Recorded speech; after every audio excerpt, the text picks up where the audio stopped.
crystal chandeliers of Mortiet the Gilded Quill dripped light like frozen honey onto the hushed patrons below.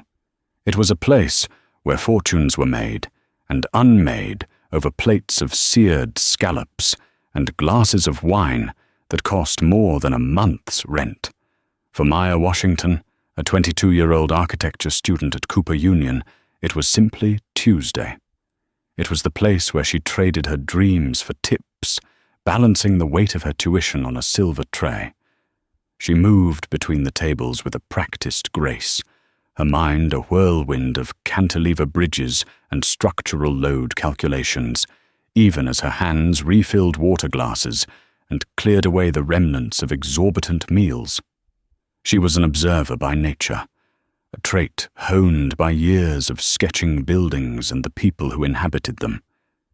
She noticed the subtle tells, the nervous tap of a finger before a business deal was proposed, the slight tremor in a hand reaching for a wine glass after bad news, the almost imperceptible shift in posture when a lie was told. Here, amidst the clinking of silverware and the murmur of power, she was a ghost in a black uniform, privy to secrets she never asked for. Her focus tonight, however, was on Table 7, nestled in a discreet alcove. It was occupied by Mr. Elias Sterling, a man whose presence seemed to bend the very light in the room. He was in his late 60s, with a crown of silver hair and eyes that held the quiet, immense gravity of a man who had built a real estate and philanthropy empire from the dust of Harlem.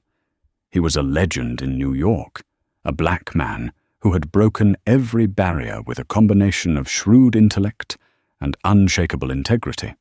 He was a regular, and unlike most, he always looked at Maya, truly saw her, and always asked about her studies with genuine interest. He'd once seen a small, detailed sketch of the Chrysler Building she'd doodled on a spare napkin during a lull, and had remarked, "You don't just see the lines, young lady, you feel the soul of the steel." The comment had fueled her for weeks. Tonight, he was dining alone, reviewing a thick portfolio. Maya approached with a pitcher of iced water, her steps silent on the plush Persian rug. "More water, Mr. Sterling?" she asked softly. He looked up, his thoughtful gaze softening into a warm smile. "Maya." "Yes, please. How are the blueprints of your future coming along?" "They're still in the drafting phase, sir," she replied, a small smile touching her own lips as she filled his glass. "Midterms are a formidable opponent. The most formidable opponents forge the strongest steel," he said, his voice a low, resonant baritone. He gestured to the portfolio in front of him. "Speaking of which, the city is about to see a new titan rise, the Pinnacle Project, a building that will either be a monument to progress or a tombstone for a community." He looked out the vast window towards the Hudson Yards, his expression unreadable. Maya knew the project well. It was the talk of her university, a controversial mega-development that promised luxury condos and corporate headquarters, but threatened to displace thousands of residents from one of the last affordable neighborhoods on the West Side. It was a subject of heated debate in her urban planning classes. Before she could comment, the restaurant's maître d', a perpetually stressed man named Jean-Pierre, glided towards a prime corner table, fawning over a new arrival. The man who followed him was a stark contrast to Mr. Sterling's quiet dignity. He was loud, both in his pinstriped suit that seemed a size too tight, and in the booming, self-important voice that sliced through the restaurant's curated ambiance. This was Alistair Finch. Maya knew the name from the business pages. A real estate predator who bought up distressed properties, bled them dry, and left communities in his wake. He was the lead developer on the Pinnacle Project. He moved with the graceless certainty of a bulldozer, his two younger associates trailing him like pilot fish.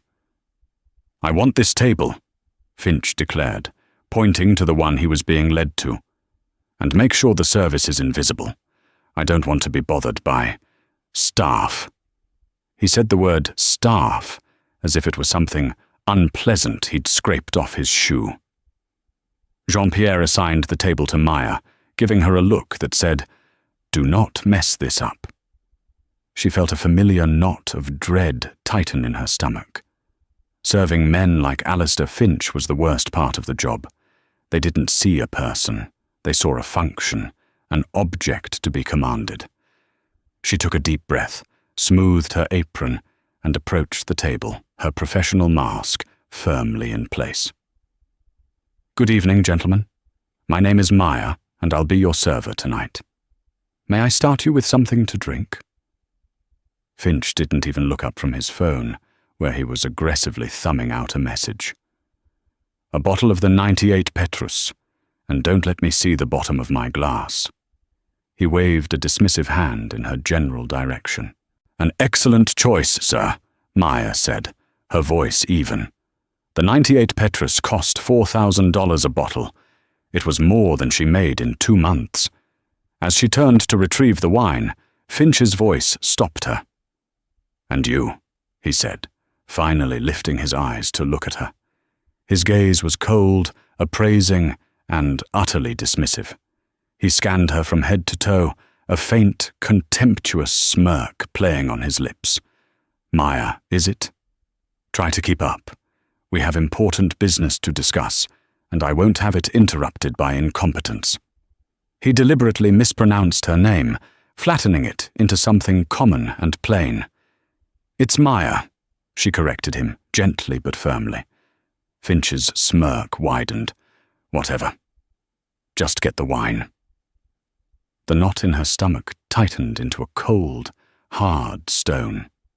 She retreated to the wine cellar, her hand steady despite the fury simmering beneath her calm exterior. She had dealt with condescension before, with the casual racism that assumed she was unintelligent, with the classism that deemed her invisible. But there was a particular brand of venom in Alistair Finch, a deliberate cruelty that felt personal. When she returned, she performed the wine service with the precision of a surgeon. She presented the bottle, uncorked it, and poured a small amount for Finch to taste. He swirled it, sniffed it with an exaggerated air of a connoisseur, and then grunted his approval without a word of thanks. As she filled the glasses of his associates, Finch unrolled a set of large architectural drawings across the pristine white tablecloth, securing the corners with water glasses and silver butter knives. Maya's breath caught in her throat. They were the official blueprints for the Pinnacle project. For an architecture student, this was like a theology scholar stumbling upon a lost gospel. "The beauty of this," Finch was saying, his voice booming with pride, "is the cantilevered observation deck. It'll hang right over the park, a testament to modern engineering. The City Planning Commission is eating it up." Maya couldn't help but glance at the plans as she set down a basket of bread.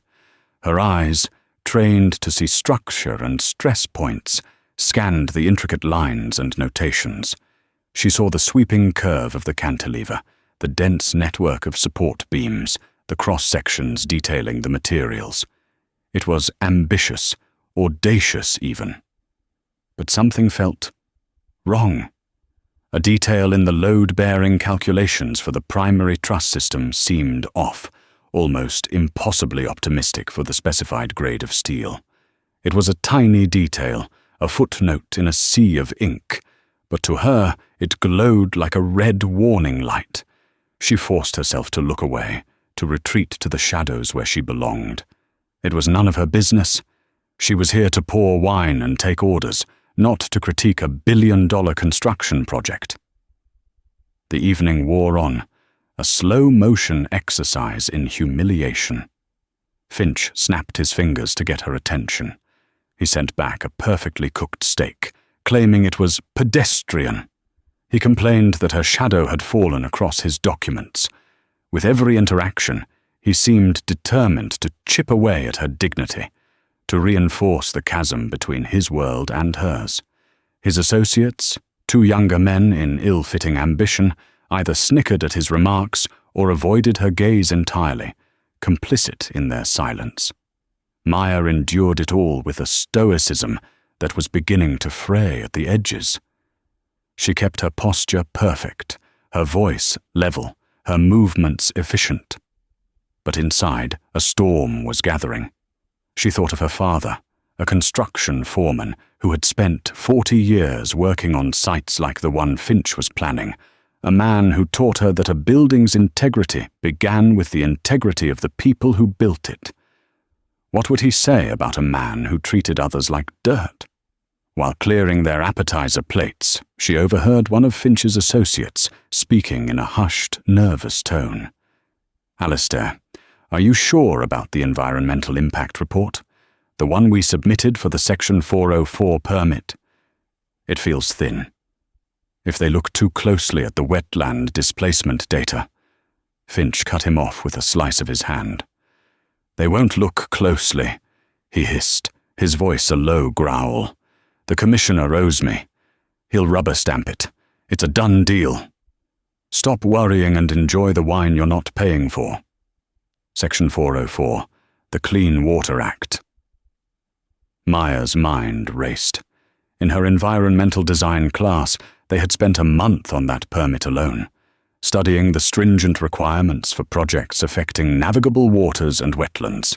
The Pinnacle site was adjacent to a protected estuarine marsh, a fact Finch's PR team had conveniently downplayed. A fraudulent report on something that critical wasn't just cutting a corner, it was a federal crime. The pieces began to click into place in her mind. The questionable structural calculations, the doctored environmental report. Alistair Finch wasn't just an arrogant bully. He was a cheat, willing to endanger lives and the environment for profit. He was building his monument on a foundation of lies. She felt a surge of righteous anger, so potent it almost made her dizzy. But what could she do? She was a waitress. He was a titan. Her word against his was less than nothing. Her gaze drifted over to table 7. Mr. Sterling was still there, now sipping a coffee, his eyes occasionally flicking towards her table with a look of quiet disapproval at Finch's behavior. He saw it. He saw how she was being treated. But he was a man of decorum, not one to interfere in another table's affairs. An idea, wild and terrifying, began to form in her mind. It was a gamble of epic proportions, one that could get her fired and possibly blacklisted from every restaurant in the city. But the alternative, to stand by and do nothing while this man mocked her and planned to erect a fraudulent, dangerous monument on the city's skyline, was unthinkable. She needed proof. Something more than a half-overheard conversation. Her chance came when Finch and his associates were distracted by a call on his phone. He turned his back to the table, bellowing at someone on the other end. The blueprints were still spread out. Maya moved in to top off their water glasses, her heart hammering against her ribs. Her movements were a study in practiced misdirection. As her right hand poured the water, her left, hidden from their view, slipped her own phone from her apron pocket. With her body shielding the action, she angled the phone down. Snap. A high-resolution photo of the structural plans. Snap. A close-up of the flawed calculation. Snap. A shot of the project's official permit numbers listed in the title block. It took less than 5 seconds. She slipped the phone back into her pocket, her hands miraculously steady. She retreated, her mind buzzing with the electricity of her transgression. She now held the key.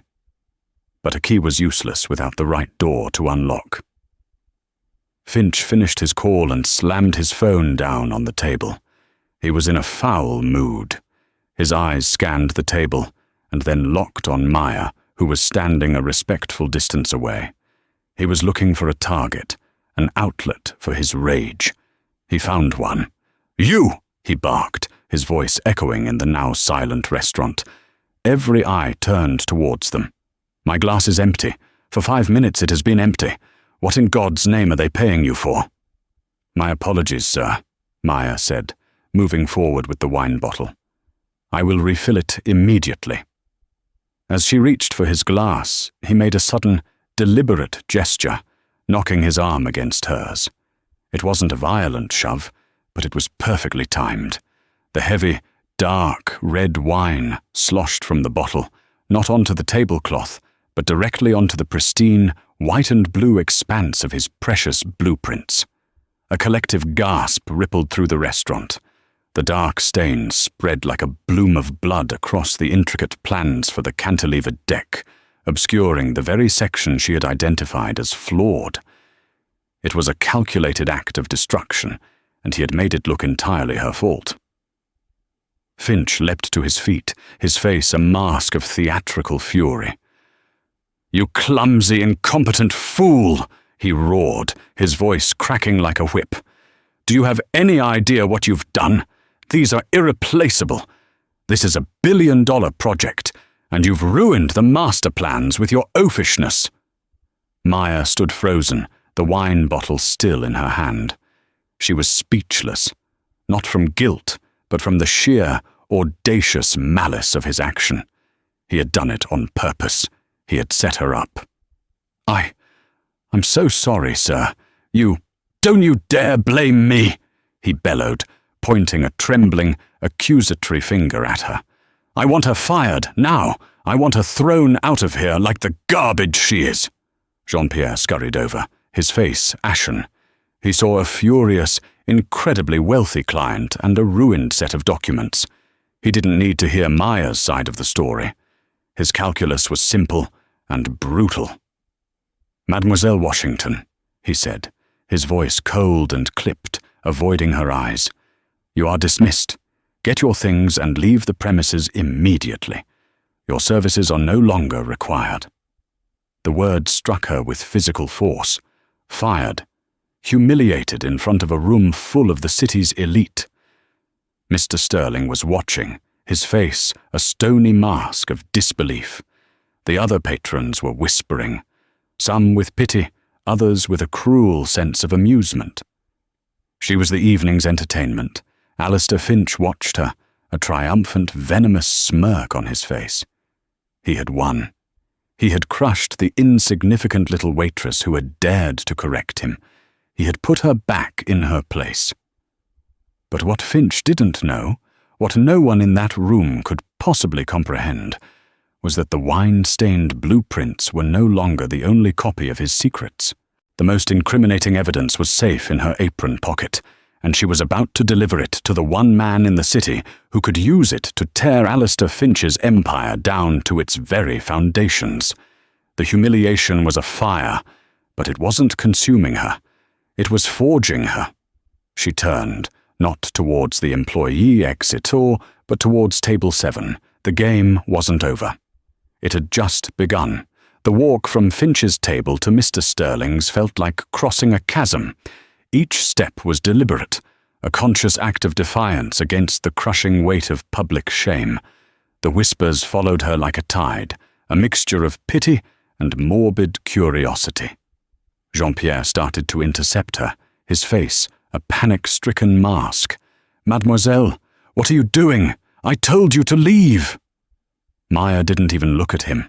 Her eyes were locked on Elias Sterling. She had one shot, and she wouldn't let a flustered maître d' stand in her way. She saw something shift in Mr. Sterling's expression as she approached. His passive disapproval had sharpened into intense, focused attention. He waved a dismissive hand at Jean-Pierre, a silent command to stand down. The maître d' froze, caught between two immovable forces, and wisely retreated. She stopped at the edge of his table, her heart a frantic drum against her ribs. For a moment, her voice failed her. The enormity of what she was about to do, the sheer audacity of it, threatened to swallow her whole. She was a fired waitress, about to accuse one of the most powerful developers in the city of massive fraud, based on a few seconds of corporate espionage. Mr. Sterling broke the silence, his voice low and calm, a lifeline in the turbulent room. Maya. "It appears you've had a difficult evening."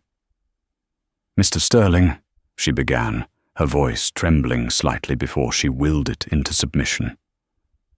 "I apologize for intruding. I know I've been dismissed, but I have something you need to see. It's about the Pinnacle project." Alistair Finch, who had been preening in the glow of his victory, overheard his project's name. "What is this nonsense?" he boomed, striding towards them. "Security! Get this woman out of here before I sue this entire establishment for harassment." Mr. Sterling held up a hand, a gesture of such quiet, unassailable authority that even Finch stopped in his tracks. He didn't raise his voice. He didn't need to. His power was in his stillness. "Let her speak, Alistair." The use of his first name, spoken with such casual, dismissive command, seemed to deflate Finch slightly. The two men were clearly of the same world, but it was obvious who stood on higher ground. Maya took a shaky breath. "Mr. Finch is a fraud," she said, her voice clear and ringing now, carrying across the silent dining room. "His project is built on lies."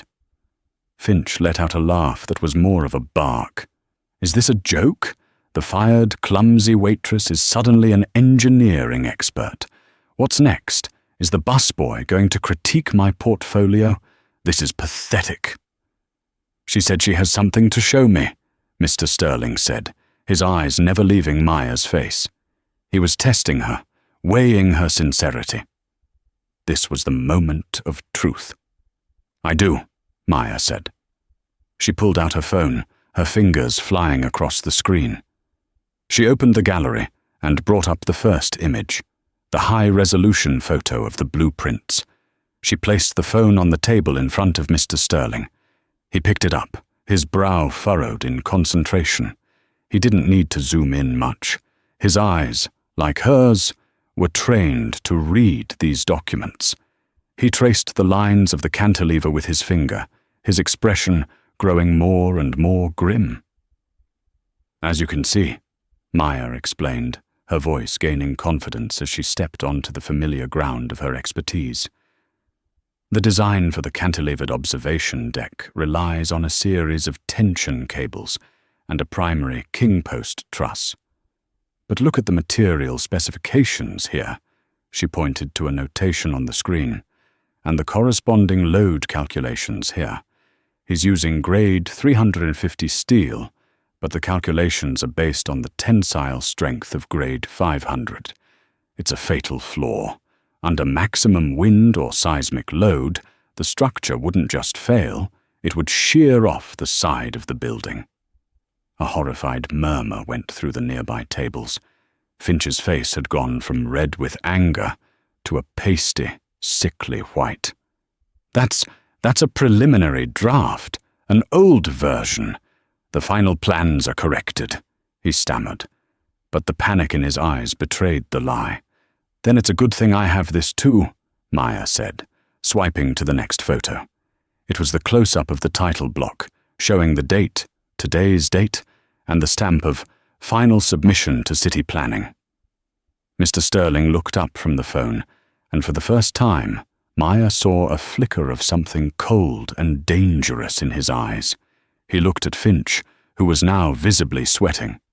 "A building that would shear off its own face, Alistair. That's not just cutting corners. That's manslaughter on a blueprint." "It's a lie! She doctored those photos," Finch sputtered, looking wildly around for support. But his associates were backing away slowly, their faces pale with terror, desperate to distance themselves from the implosion. "I wish that were all," Maya said, her voice dropping to a serious, deliberate tone. "But there's also the matter of the Section 404 permit." She recounted the conversation she'd overheard, the casual mention of a doctored environmental report and a compromised city commissioner. She spoke with precision, quoting the nervous associate's words about the wetland displacement data. Mr. Sterling listened intently, his expression hardening into granite. He had built his reputation on ethical development, on projects that lifted communities, instead of crushing them. Finch's actions were an affront to everything he stood for. The Pinnacle project wasn't just a rival development anymore. It was a crime in progress. He placed the phone gently back on the table. He looked at Finch, and the quiet power he had held in reserve was now unleashed. It wasn't loud, but it was devastating. "Alistair, for years I've watched you operate," he said, his voice a low, chilling current in the silent room. "I've seen you bully tenants and bribe officials. I considered you a cancer on this city, but a manageable one. I was wrong. You are a plague." He pulled out his own phone. "You have built your career on the assumption that people are either too powerless or too scared to stop you. You just picked on the wrong person. You thought you were humiliating a waitress.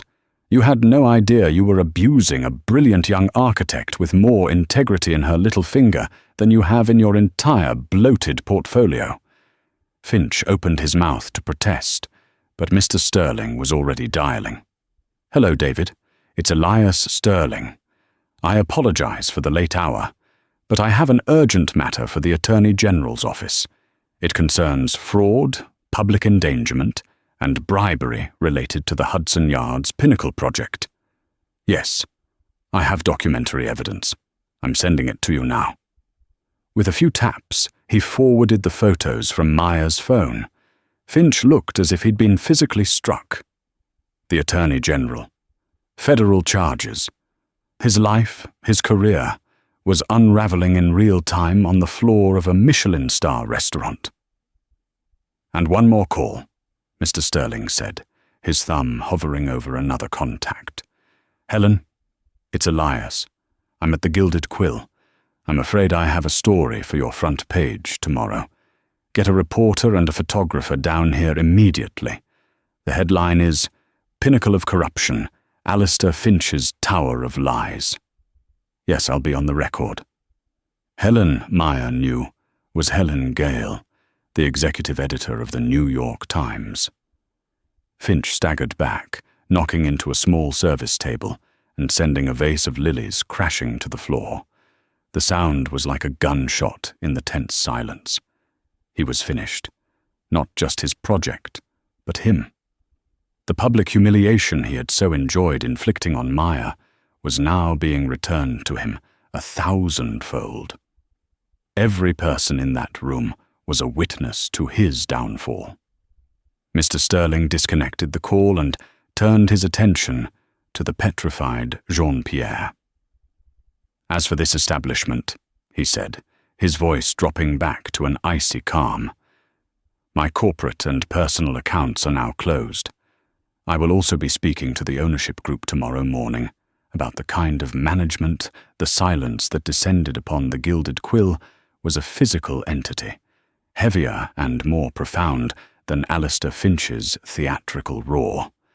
It was a vacuum created by the implosion of a man's world, and into that vacuum rushed the new reality. The air, once thick with the scent of truffle oil and entitlement, now smelled of ozone and spilled wine. The dark stain on the blueprints, a Rorschach test of his ruin. Finch did not rage. The fight had drained from him as if a plug had been pulled, leaving a deflated ashen husk. When the two plainclothes detectives arrived, their movements economical and devoid of drama, he went with them not with the defiance of a cornered lion, but with the bewildered compliance of a sleepwalker. The flashbulbs of the New York Times photographer were like punctuation marks at the end of a very long, very ugly sentence. Maya stood rooted to the spot, the adrenaline that had been a roaring fire in her veins now turning to a cold, trembling sea. Her body remembered the role it had played for months, a statue, a ghost, a silent functionary. But her mind was a kaleidoscope of fractured images, the contempt in Finch's eyes, the impossible numbers on the blueprint, the quiet, immense gravity in Mr. Sterling's gaze as he made the calls that had recalibrated the universe. "Mademoiselle Washington," a broken voice whispered. It was Jean-Pierre, his face the color of old parchment. He was not looking at her, but somewhere past her, at the ghost of his own career. He was a casualty, collateral damage in a war he hadn't even known was being fought. Maya felt a flicker of something, not pity, but a detached, clinical understanding. He had existed in a world of simple equations. Wealth equaled power. Power equaled righteousness. Her actions had presented a variable he could not compute. Mr. Sterling handled the fallout with the precision of a master conductor, quieting a chaotic orchestra.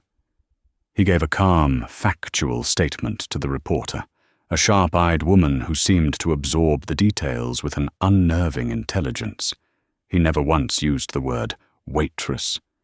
He referred to Maya as Ms. Washington, an architectural analyst from Cooper Union, whose expertise was instrumental in identifying a critical public safety risk.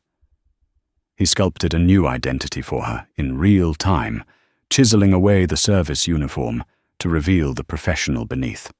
When the last of the officialdom had departed, leaving the restaurant in a state of suspended shock, he turned to her. The other staff watched from the periphery, their faces a mixture of awe and fear. She was one of them, yet she was no longer one of them. She had crossed a threshold they couldn't see. "Let us go, Maya," Mr. Sterling said, his voice a low anchor in the swirling tide of her emotions. "Your work here is done." He placed a hand lightly on her back, guiding her through the maze of tables. It was not a proprietary touch, but a grounding one, a silent communication that said, "You are steady. You are safe." Outside, the cool November air was a shock to her system. It smelled of freedom. His driver, a man with a face as impassive as a granite cliff, held the door to a cavernous black sedan. As Maya slid onto the supple leather, she caught her reflection in the polished window. A young woman in a cheap, rumpled uniform, her hair slightly askew, her eyes wide with a terrifying, brilliant clarity. She looked like a refugee from a life that no longer existed. The drive was silent for a long time. The city streamed past the windows, a river of light and shadow. Maya watched the buildings, her lifelong obsession, but she saw them differently now. She saw not just their facades, but the invisible latticework of decisions, compromises, and ethics that held them up or threatened to bring them down. A building was a public statement, a declaration of its creator's character. Finch's pinnacle would have been a monument to his own rotten core. "Most people," Mr. Sterling said, his voice startling her out of her reverie, "believe that power is a fortress. They build walls of money, influence, and intimidation, and they believe themselves to be impregnable. They forget that the most formidable power is not a fortress, but a key that can unlock any door, expose any weakness. Tonight, you forged a key out of integrity and knowledge, and you used it." He wasn't looking at her, but out at the city he had helped to shape. "What you are feeling now, the shock, the fear, that is the resonance of that power. It is a heavy thing to wield." They didn't go to a coffee shop. Instead, the car pulled up to a discreet, elegant brownstone in the West Village, a building she recognized from a feature in Architectural Digest. It was his home. A part of her, the part that was still the waitress from Queens, screamed in protest. "This is not your world." But another, newer voice, the one that had spoken with such clarity in the restaurant, told her to be still and to learn. Inside, the home was not a palace but a library with rooms. Bookshelves stretched to the high ceilings, filled with volumes on history, art, philosophy, and engineering. The air smelled of old paper, lemon oil, and quiet contemplation. He led her to a study where a fire crackled in a marble hearth, the flames dancing across the spines of 1,000 silent mentors. He poured 2 glasses of water, no wine, no brandy, just the simple clarity of water, and sat in a leather armchair opposite her. "I am going to offer you an internship at my firm," he said, coming directly to the point. "It is a paid position in our urban renewal division. It begins on Monday." Maya's heart leapt, a wild, frantic bird in her chest. But before she could stammer her thanks, he held up a hand. "Before you accept, you must understand what this is and what it is not. This is not a reward for your bravery. My firm does not give out prizes. It is not a gesture of pity for your circumstances. We are not a charity. This is a probationary offer of employment based on a single, extraordinary demonstration of skill, perception, and moral fortitude under extreme pressure. You showed me in 30 minutes what some candidates fail to show me in 5 rounds of interviews, that you see not just the lines on the page, but the human consequences of those lines." His eyes, which had been so hard and cold at the restaurant, were now filled with a formidable intensity, the gaze of a teacher assessing a promising but untested student. "Your first 90 days will be a crucible. The story of what happened tonight will precede you. Some will see you as a hero. Others will see you as a fluke, a curiosity. A few, the ones who think like Finch, will see you as a threat. You will be judged more harshly than any other intern we have ever hired. You will be given difficult, unglamorous work. You will be expected to perform at the highest level from your first day. If you fail, you will be let go. If you succeed, you will have earned your place. The choice you made tonight was the first of 1,000 difficult choices you will have to make in your career. Are you ready for the next 999? The question hung in the warm, quiet air. He wasn't offering her a fairy tale ending. He was offering her a fight. He was offering her the chance to prove that her courage tonight wasn't a lightning strike, but the very nature of her character. Maya looked at her hands, still trembling slightly. She thought of her father, his hands calloused from a lifetime of honest labor. She thought of the weight of her tuition, the endless nights of study, the quiet, burning ambition she had nurtured in the shadows. She had never wanted anything to be easy. She had only ever wanted a chance to be seen. She met his gaze, the tremor in her hands ceasing. "I understand, Mr. Sterling. I wouldn't want it any other way." A slow, genuine smile spread across his face, transforming its severe lines. "Good. Then get some rest, Miss Washington. Your future begins at 8 a.m. The first day at Sterling Enterprises was its own form of terror. The story had, as he predicted, broken wide. She was the waitress who toppled a titan. Walking through the soaring, minimalist lobby of the Sterling Tower, she felt hundreds of eyes on her, a mixture of curiosity and skepticism. A ghost in a black uniform had become a ghost in a new navy blazer, still haunting a world where she felt she didn't belong. The imposter syndrome was a physical weight, pressing down on her shoulders. Her assigned team was working on the Bronx Renewal Project. The lead architect, a woman named Sarah Jenkins with a sharp haircut and an even sharper intellect, greeted her with a polite but reserved professionalism. There was no mention of the gilded quill. She was handed a stack of zoning ordinances, a foot thick, and assigned a small cubicle with a view of an adjacent office building's air conditioning units. It was, as Mr. Sterling had promised, deeply unglamorous. For weeks, Maya drowned in paperwork. She cross-referenced building codes, sat in on tedious community board meetings, and transferred senior architects' red-lined markups into caddy files. She was quiet, diligent, and almost invisible again. She saw the sideways glances, heard the hushed conversations that stopped when she approached the coffee machine. She was a novelty, and they were all waiting to see if she would break. The turning point came during a design review for a small public plaza within the housing project. The plan was efficient, clean, and utterly sterile. It featured concrete benches arranged in rigid lines and a few sad-looking trees in identical planters. It met the budget and the city's requirements, but it had no soul. "It lacks a central gathering point," Sarah said, tapping a pen on the blueprint. "A focal point. But the budget for any kind of sculpture or fountain was cut months ago." Maya, who had been silent through the entire meeting, felt that old, familiar spark. She had spent the previous weekend walking the site on her own time, observing not the empty lot, but the neighborhood around it. She had watched how people moved, how they lived. "What if the focal point isn't an object?" she heard herself say, her voice quiet but clear.